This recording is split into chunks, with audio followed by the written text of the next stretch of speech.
So I was listening to a podcast earlier this week, and one of the things that someone said on the podcast really stood out to me. And it was, I don't remember the exact quote, and they were kind of trying to remember what the quote is because they had heard it from somebody else, but it was something along the lines of this, is that the unfortunate thing is that even as Christians, we tend to resent the things that force us to trust God. Even as Christians, we tend to resent the things in life that force us to trust God. So let me unpack that a little bit. Because when you're in life, there are things that happen that force us to rely on God. Right? There are times where maybe we lose a job, or maybe there's a time where a family member is sick, or maybe a car breaks down. Maybe we have some sort of thing happen to our house that we're asking the question of, where's the money going to come from? Where is the healing going to come from? Maybe we have a broken relationship, and we say, how is this going to be fixed? Well, the truth is that a lot of times in life, what we would prefer to do as human beings is we would just like to say, we just wish we didn't have that. We're like, why does that have to happen? And we know that it's partially a result of our broken world. We live in a world that's broken. It doesn't work the way that it was supposed to, that it was created to. And yet, oftentimes when things do work out as they should, when things are going well, when there's nothing to worry about, are the times where we're actually not that close to God. Because things are going well. Things are okay. Right? Well, I don't have to worry about that. So I don't have to worry about God. This is what a lot of people end up doing. It's very easy to get in routines and just take for granted the things that we have and to forget to be thankful for the things that God has given us in the times that we have them. But then when suddenly they're gone, we resent that tension where we're unsure and we're waiting to see if God is going to show up the way that we want Him to. And I think sometimes the difficult thing is we wait for God to show up and then He doesn't show up the way we would like Him to.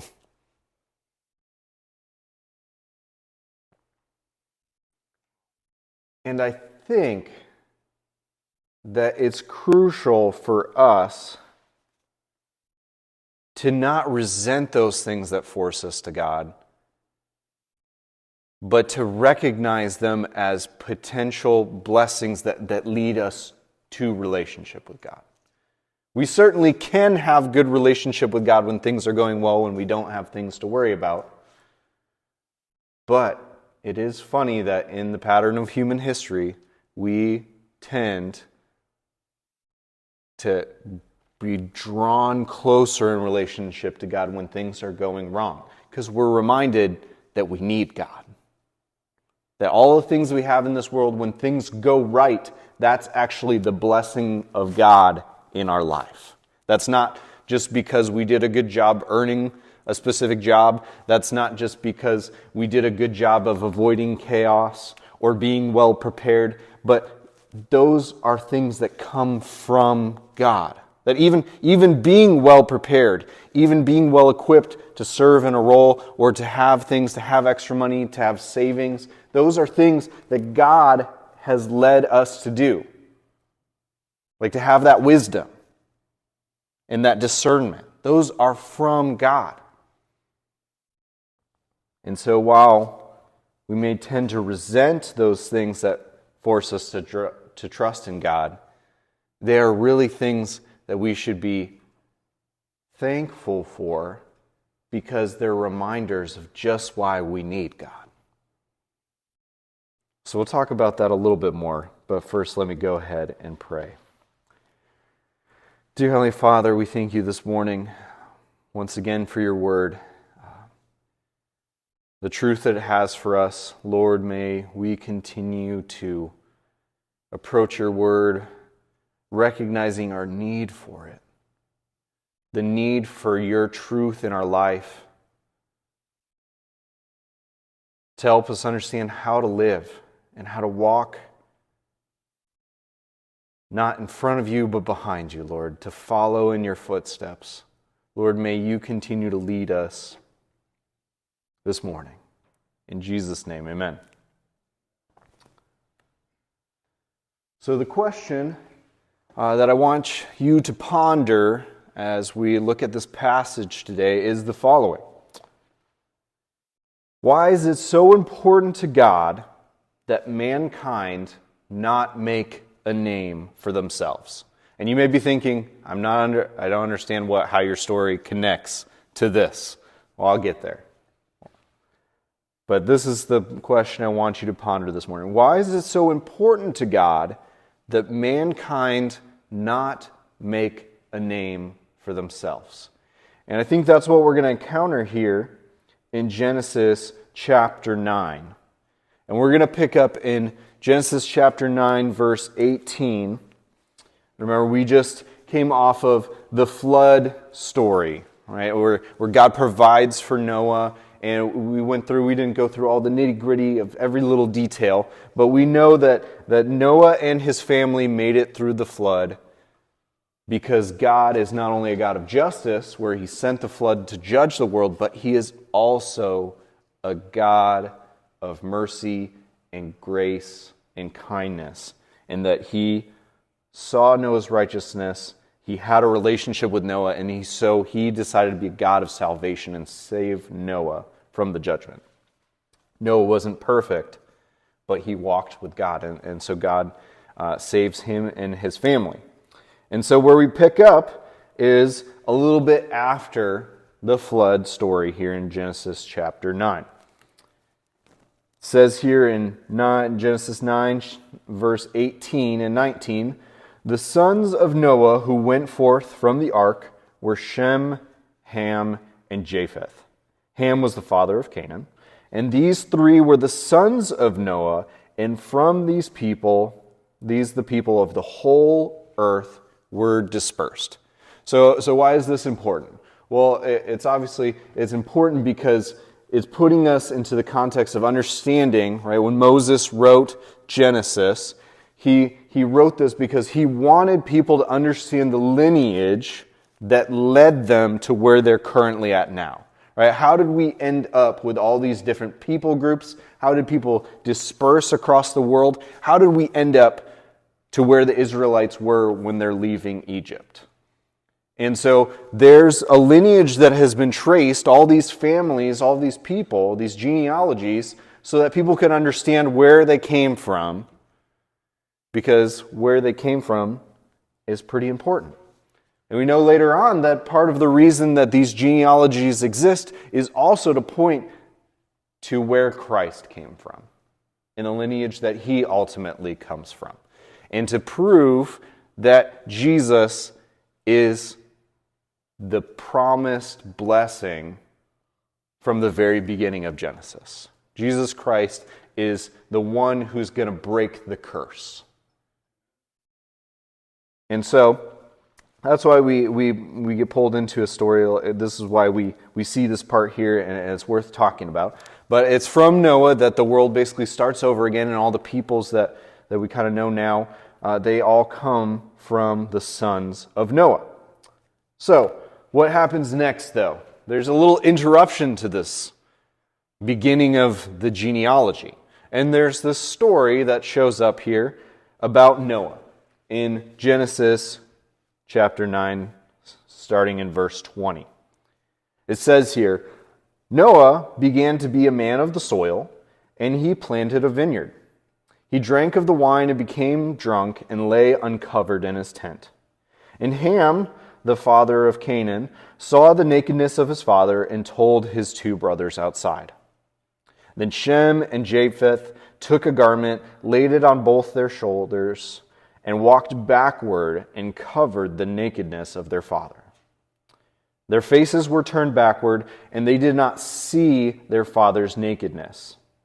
And when Noah awoke from his wine and knew what his youngest son had done to him, he said, "Cursed be Canaan, a servant of servants shall he be to his brothers." He also said, "Blessed be the Lord, the God of Shem, and let Canaan be his servant. May God enlarge Japheth, and let him dwell in the tents of Shem, and let Canaan be his servant." And after the flood, Noah lived 350 years. All the days of Noah were 950 years, and he died. So, what is the point of the story? It kind of feels like it interrupts where the narrative was starting to go. Right? You're like, okay, the descendants of Noah, his sons, and then there's this story. Well, I think there's a couple of reasons the story's here. First of all, what we need to understand, I just want to make sure that I'm not on the right slide, that what happens here, right? The first thing we see is that Noah, at minimum, is foolish, right? The passage doesn't directly basically call out Noah's sin, right? We don't see an admonishment from God, but it also, we see pretty clearly here that the result of what Noah does leads to sin. And it opens up a world where, despite the flood, that in theory is supposed to, like I think for many people, maybe people reading along are thinking, okay, now the world's going to be better because now they're all coming from Noah. Well, the world isn't fixed, right? And so we see here that Noah, at minimum, is foolish, drinking until drunk, right? And it leads him to lay uncovered in his tent. And it's not entirely sure, we're not entirely sure here if he's the first to produce wine or not. That seems to be the implication here. But either way, he's not cautious, right? And he becomes drunk to the point where he didn't keep himself clothed, and his faculties are impaired. And he passes out. And it's leading to compromise. And so this text doesn't directly condemn Noah, like I said, but it's a warning of the dangers of drunkenness. And like I said, it opens the door for sin. Things aren't perfect yet. Noah isn't the one who's going to crush the serpent's head. Right? Maybe that was the thought process earlier on. It's like, well, Noah's righteous and he walked with God, and we haven't heard anything bad about Noah yet. Well, here's the story to dispel the notion that Noah is the one who's going to break the curse. Noah is not the one. That person will come later in the form of Jesus Christ. And now, the second thing to understand here is that scholars do not agree at all. I read several different commentaries. They do not agree at all what sin it is exactly that Ham commits here. But whatever Ham did, it did bring Noah shame, and it elicits a harsh curse upon Ham from his father. Because some would say that there was some sort of sexual misconduct. We don't know exactly what happens here, other than the fact that whatever Ham did, Noah knew what happened. So this brings Noah shame, and it obviously brings out Noah's condemnation of Ham. And Noah's other sons, they go and they cover Noah. They determine that's the right thing to do, is to cover up Noah's shame. I think it's interesting here because there's several different ways we could look at this, right? It could be that Noah is, like I said, Noah's at minimum, he's very foolish in this. He's foolish in this case. He's not very discerning in how he does this. And it's also hard to tell here, is Noah too harsh when he curses Ham. Because we don't know what happened, right? And I think that's something that we kind of live with on a regular basis. The tension that we live with sin is sometimes things happen in a broken world that we can't point to a direct sin, or we're not entirely sure if something was done sinfully, but we see the consequences of a broken world and where things aren't perfect. And I think that's what you see play out here, is that whatever happened, it leads to the cursing of Ham. It leads to a break in relationship between Noah and his son Ham, and it brings shame on both of them. So, I think ultimately the main takeaway of the story is that things aren't fixed, right? The flood was not intended to fix all of the problems or sin, and nor did it do that. God's judgment on the earth through the flood hasn't fixed the core issue at the heart of man. God even acknowledges that after the flood, that the heart of man is still evil.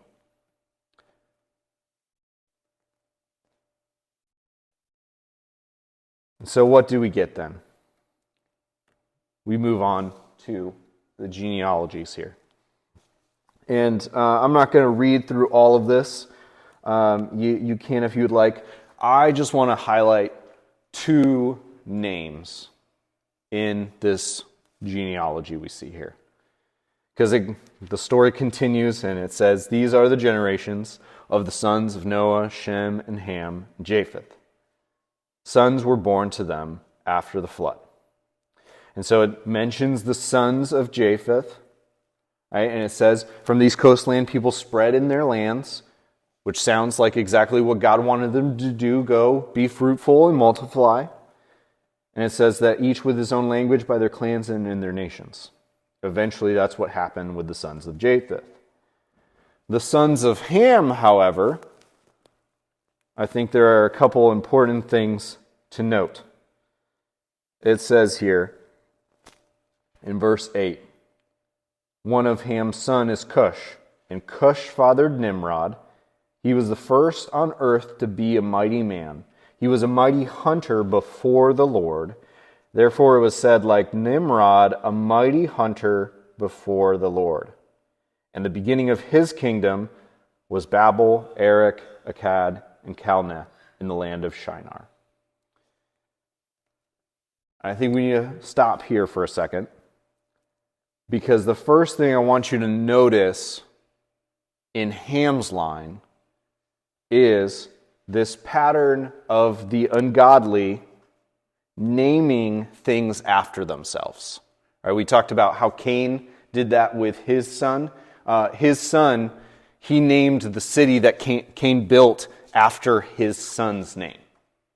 So basically, this city is like my son's city. It belongs to him. And so that continues in Ham's line, is that these people name cities and peoples after themselves. And I think what we're supposed to understand by that is that they are trying to reclaim ownership. They're taking ownership of these are God's to these are mine. They're building up little kingdoms for themselves. And Nimrod is one of the people that stands out the most.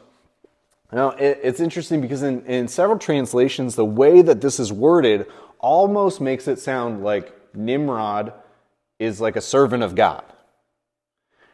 Right? Because it says, if you read this and you said, he was a mighty hunter before the Lord. Because of how the English language is, we might think, like he's before the Lord, like he serves God, like he goes, like what exactly does that mean? But knowing what we know, reading further along here, and knowing about Ham's line, this is clearly not true. And even just in the immediate verses to follow. Because Nimrod goes and builds kingdoms for himself. And when it says that he's a mighty hunter before the Lord, what it's really trying to point out, because it repeats that several times, is that the way that he is known, is that he's a mighty hunter. That's like what he's recognized for. His might and his power is recognized apart from God. His might, he's renowned not for how he walks with God, but he's renowned for his own power and might as a mighty hunter. That's how he's known. And you see, he builds cities for himself. It's also important to understand that Nimrod's name, as it would be vocalized in the Hebrew, it would be understood as he or we will rebel. So there's another sign against Nimrod, right? His name is recognized as we will rebel. That's what he's connected to. And the more we understand about Nimrod and the more that historians look into this, understanding that his might and power is actually, it indicates that he's essentially a tyrannical king. He's known for his might and his power because he's gathered men underneath him to control them for his own purposes and for his own name's sake. Think about 2. He's a mighty hunter. What was the main way that people provided food for themselves before this point? It would be the slaughtering of animals for food. So instead of relying on God's provision, Nimrod's a man who slaughters the creation of God to provide for himself and his kingdom. All of these things paint a picture of who Nimrod is. And ultimately, the kingdom he establishes is called Babel, in the land of Shinar. And we'll read a little bit further in the story, but I think it's just pretty clear to understand here that Nimrod is not a good dude. This is not a good guy. This is a man who is building up a kingdom for himself for his own name's sake, trying to do it on his own power and might, not because of the Lord. You know, I think one thing that I found as I'm reading and I was studying this too is that lots of people have tried to identify who Nimrod is. There's people who try to connect him to Gilgamesh or connect him to some other ancient historical figure. But I don't think that's the focus here, because Moses doesn't dwell on Nimrod. He points him out and he says Nimrod, and you get a sense of what his character is in a couple lines, but then Moses pretty quickly moves on from that. Nimrod is not the focus of this story or of the Bible. The other thing to notice, too, in Ham's line, is that many of Israel's future enemies come from Ham or Canaan's line. All right? So the curse that Noah places on Ham to be the servants of Israel, they don't actually become the servants of Israel. They rebel, and they are constantly overthrowing Israel or trying to conquer them or attack them. So that at least is that's where I don't think I can say for sure, but at least is indication to me that maybe the curse that Noah places on Ham doesn't turn out the way that Noah intends. Is that would be the ideal situation, is that Ham would serve and want to, because we think about this idea of serving. That's ultimately what Christ came to do, right? Mark 10:45, the verse we memorized. God did not, or Christ did not come to be served, but to serve and to give his life as a ransom for many. So service is like a good thing. It would be a positive outcome. Ham's line is not serving God, Ham's line has rebelled against God and is now actively attacking this lineage that continues and continues to be a problem. So I think for that is more of a recognition of the effects of sin and how carried out upon generations, it just devolves into worse and worse things. The other person that should be pointed out here happens in verse 21 of Genesis chapter 10. Because to Shem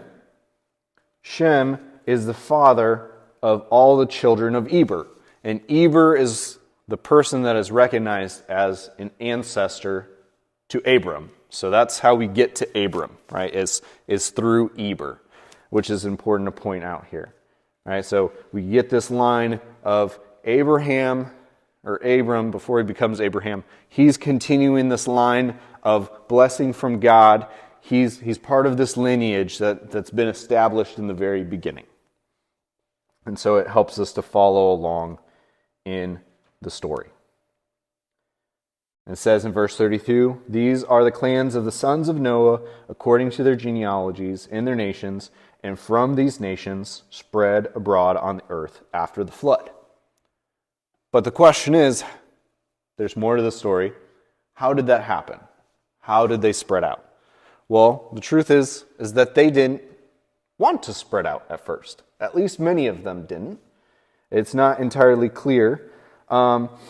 It seems pretty clear that at one point they're all just they're packed together. They're trying to build up this kingdom, and we find out here that in chapter 11 of Genesis that they found a plain in the land of Shinar. So this is a plain in the land of Nimrod. So this kingdom here is a direct result of Nimrod. Right? He's connected to it. So we already understand Nimrod to not be a great person. He doesn't serve God. And now we have this event that happens in his plains. And so it says here, picking up in Genesis chapter 11, "Now the whole earth had one language and the same words." A brief pause here, just to do some biblical apologetics. So there's a reason why secular scholars refuse this part of the Bible, and yet if the biblical scholars are truthful and accurate, and the Bible is accurate, then there's a couple things that we can expect from the story, and it's the following things, is that the multiple languages originated from somewhere, right?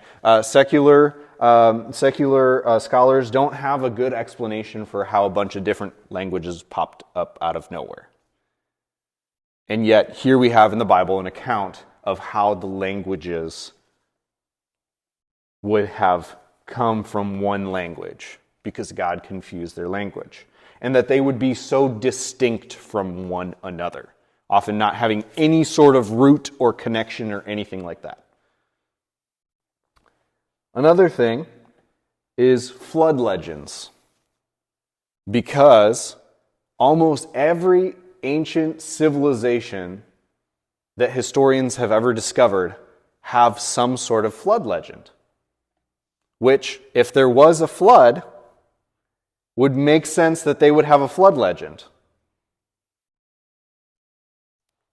You know, they might believe a different type of legend. There's all sorts of different ones. If you go to the Ark, that's one of the coolest things. There's videos of the different legends, because in the Americas with the Native Indians, the one of theirs is that God created for a righteous man like this giant canoe is the thing, and then they show the canoe and how it would handle the water, and it doesn't handle a flood very well.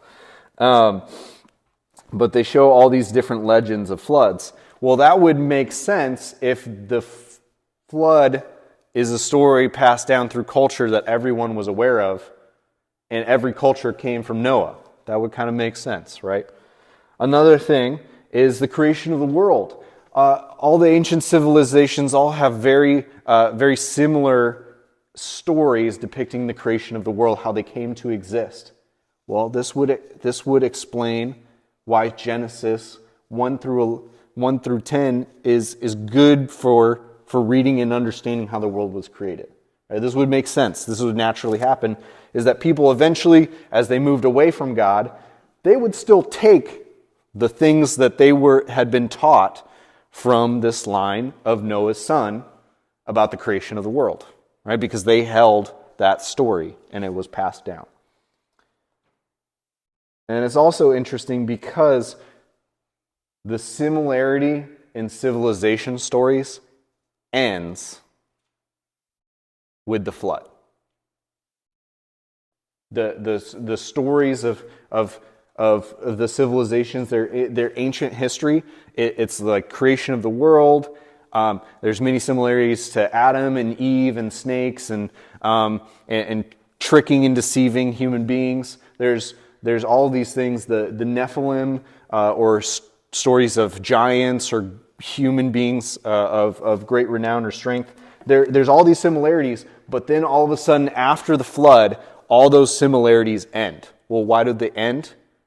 Because they were dispersed to all different parts of the land. They stopped having a shared history together, and in their stories, they couldn't even share the stories between each other because their language was confused. So sorry, that little aside there. So we hop back in the story. Hopefully you're sticking with me. But it says here in Genesis chapter 11, we see the distinction between man's word, what man says, and what God says and does. It says, picking up in verse 2 of chapter 11, and as the people migrated from the east, they found a plain in the land of Shinar and settled there. And they said to one another, come, let us make bricks and burn them thoroughly. And they had brick for stone and bitumen for mortar. And they said, come, let us build ourselves a city and a tower with its top in the heavens, and let us make a name for ourselves, lest we be dispersed over the face of the whole earth.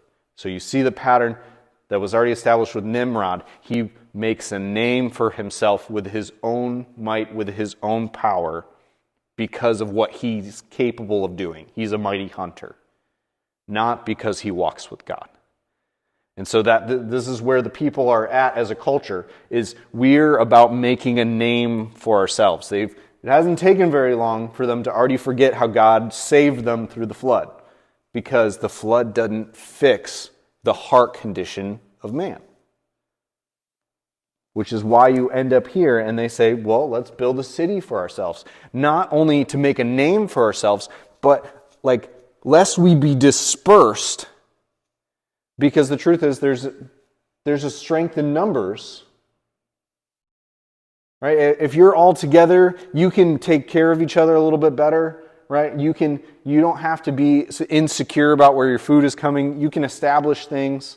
You see the complex organizations and systems that people create when they congregate all in one place and they never go and explore, right? If you've ever read stories about the settlers who went west, a lot of them died, right? It didn't end up very good. It was very unsafe. There was this constant, are we going to have enough food? Are we going to have enough shelter? Are we going to? But there was safety in the numbers in the city. But the problem is that's not what God told them to do. God told them to go be fruitful and to multiply. But here they are making a name for themselves, building a city for themselves, so they can keep themselves safe. So they won't be separated from each other. So what does God do? In verse down, that was the word I was about to read in a second here. In verse 5, it says, and the Lord came down. This word in the Hebrew means that God literally, he stooped. He kind of came down and he's looking at it. So they're thinking, we're going to build this great tower. We're going to build this great city, and it's going to reach the heavens. And they're building it, and God is so great that he's like, what's that? What's the itty-bitty little thing down there? It's like, cool, guys, like really impressive, but it's still ultimately not of God, it's of man. And so like it pales in comparison to who God is. And even though God says here, because I think it's easy to look at this next part. It says, because the Lord said, behold, they are one people, and they have all one language, and this is only the beginning of what they'll do, and nothing that they propose to do will now be impossible for them. Well, you might read that and think, oh, like is God threatened by that? Like God legitimately thinks that man will do, like they could do whatever they set their minds to, or nothing's impossible. Well, we already understand that God stooped down and kind of looked down at what they're doing, and they're saying, he's essentially saying, okay, that's not as cool as something I'd make, or he can clearly do a lot more than that through the work of creation. What God is saying is essentially, what did they do the last time when they all had the same language, when they all were in the same place before the flood? Well, they just devastation of evil. Evil was just everywhere. It was so vile and awful that God wanted to erase it with the flood. So what does he do? Instead of saying, well, time to flood the earth again, he's already promised he's not going to do that. God knows when he's saying that there's no telling, right? There will be nothing they propose to do will be impossible for them. God is saying that the amount of evil they will do together is so much worse and so terrible that in my grace and my mercy, I should separate them. That's what God is saying. God's not saying that he's like intimidated by man. God's saying, just imagine, let's think about what they did last time. They'll do that again. They'll do that again unless I intervene. And God, being a great and merciful God, doesn't just wipe them off the face of the earth again. He instead confuses their language so they will not understand another speech, and disperse them across the land. Right? So you can, as human beings, right, we can set our minds to things, we can come together, we can build these huge things, we can try to make a name for ourselves, and God can look down and be like, no. That's the picture we're supposed to get of God. That's the God who created the universe. That's the God we serve. That's the God who's in control. When he looks down on man, he's not looking down at them intimidated by what they might do. He legitimately just doesn't want them to spread evil to such great extents. He's like, I know what's in your heart. Your heart is evil from your youth. And I don't want you to do that again. So I'm going to spread you across the earth. I'm going to change your language. So I'm going to give you another chance. Stop doing this. Stop trying to make a name for yourself. Your name isn't really that great. It might be great in comparison to the other human beings you live with, but when it really comes down to it, I stoop down to look at the things you make, whereas you live in the things that I make. You are the thing that I make.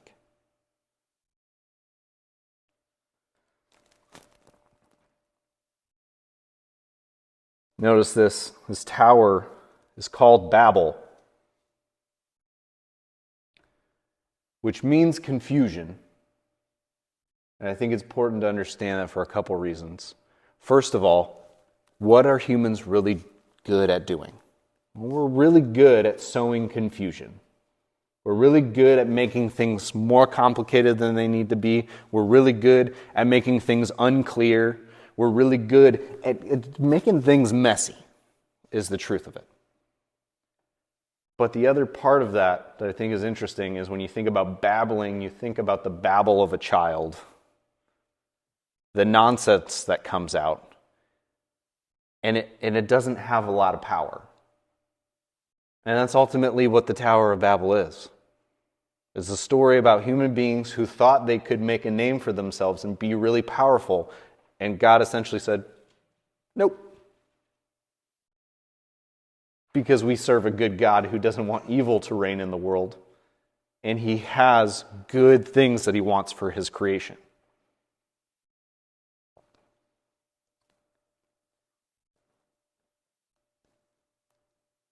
So we see here that these people have rejected God's blessing to be fruitful and multiply for two reasons.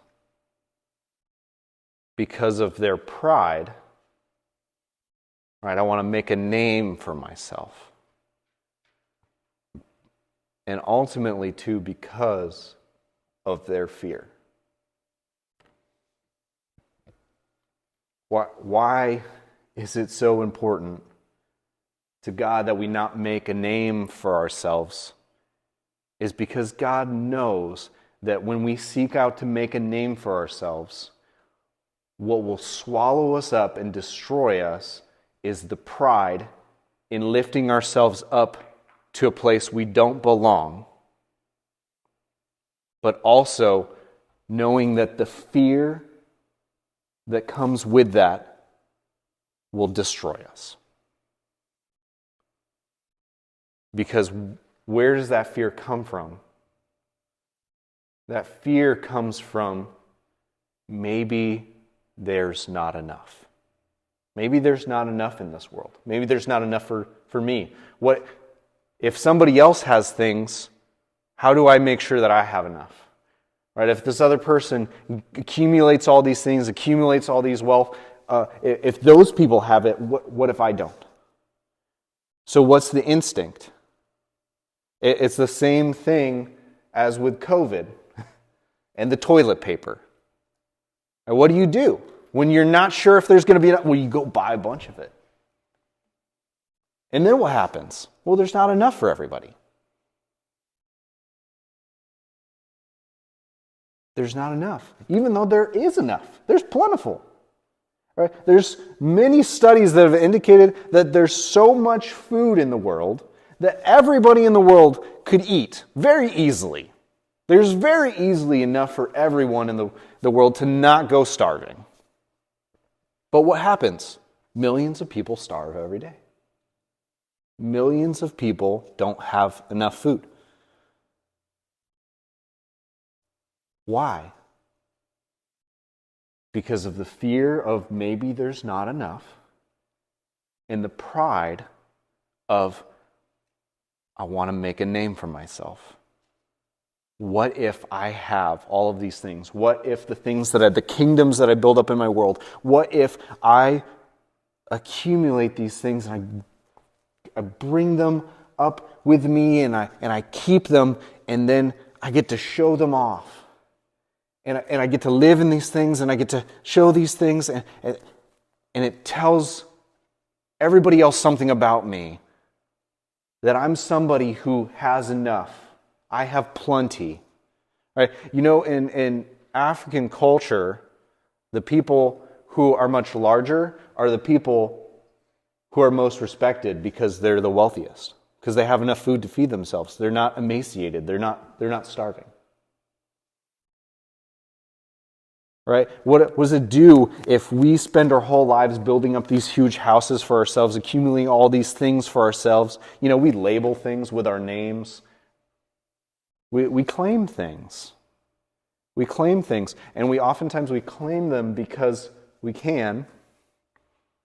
Because we enjoy having these things and it says something about us. Right? To be able to have somebody come and say, oh, wow, what you have is so beautiful and wonderful, right? It feels nice.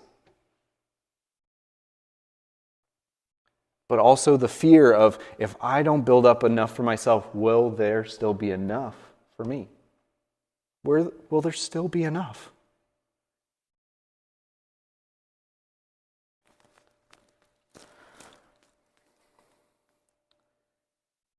It's interesting because this story of the Tower of Babel is the exact opposite of the story at Pentecost in Acts chapter 2.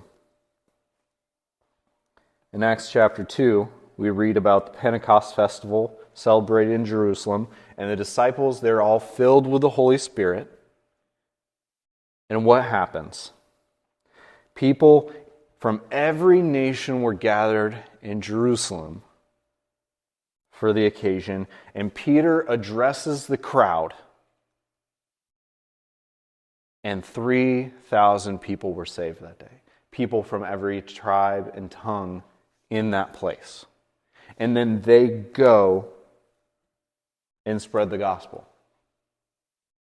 It's an inverse of the Tower of Babel, right? In a place where everybody was trying to build something up for themselves, accumulate for themselves, make a name for themselves. Instead, God shows up and he says, make my name famous amongst all the nations. Because the truth is, God's the only one who can sit up here.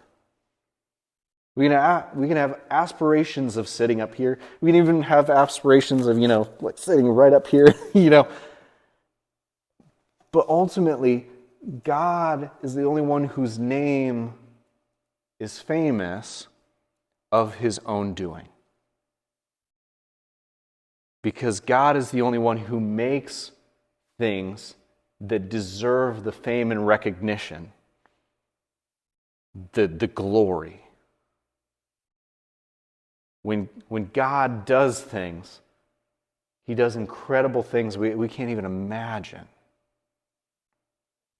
We only get a piece of that. We're made in the image of God, so God is gracious enough that we get to do things like God. Like last week we talked about, we're reflections of God, but they're not at the same level. And they're not at the same level because God knows we can't handle it. We can't handle the boost to our ego that it would be to make a name for ourselves. He knows that'll destroy us. It's like, I'm God, I can handle it. I'm a good God. And yeah, it's right for me to say that I'm a good God and for me to deserve this glory because I'm worthy of it. And it's not because he's trying to make everybody else feel bad. It's not because he's trying to belittle anybody else. He's just like, I'm literally the only thing in this universe that exists that's worthy of this glory. And everything else that tries to take it, that'll crush them. It'll destroy them. It happened to Satan. And it happens to human beings who try to make a name for themselves. And here's the thing then. We all know Noah's name. We all know Abraham's name. We know Jacob's name. We know the names of disciples, and we know the names of David and Solomon. But why do we know them? We know them because God is the one who gave them glory and honor. Because they followed God. They walked with God. Right? Noah is recognized for his righteousness in the way that he walks with God. That's where Noah gets his fame. His acclaim is because of who he is in relationship to God. He walks with God. He's in relationship with God. And so that doesn't mean that we have to be dirt, right? It doesn't mean that we have to go nameless. But when we're doing the things we do, for whose glory are we doing it? For whose name are we doing it? Whose kingdom are we participating in?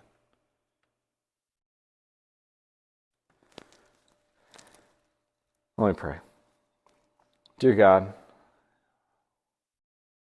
we thank you once again for your word and how it's good for us that ultimately leads us to worship and bring honor and glory to you, because, God, we can't handle it. We can't handle that level of fame and glory and honor. We don't deserve it. It crushes us. It doesn't take much more than to look around at what's going on in the world right now with pastors who are falling, who are doing horrible things in their churches, because the churches are really about building up their own fame and their own recognition and their own name. God, may we be a church that serves your kingdom and brings glory and honor to your name.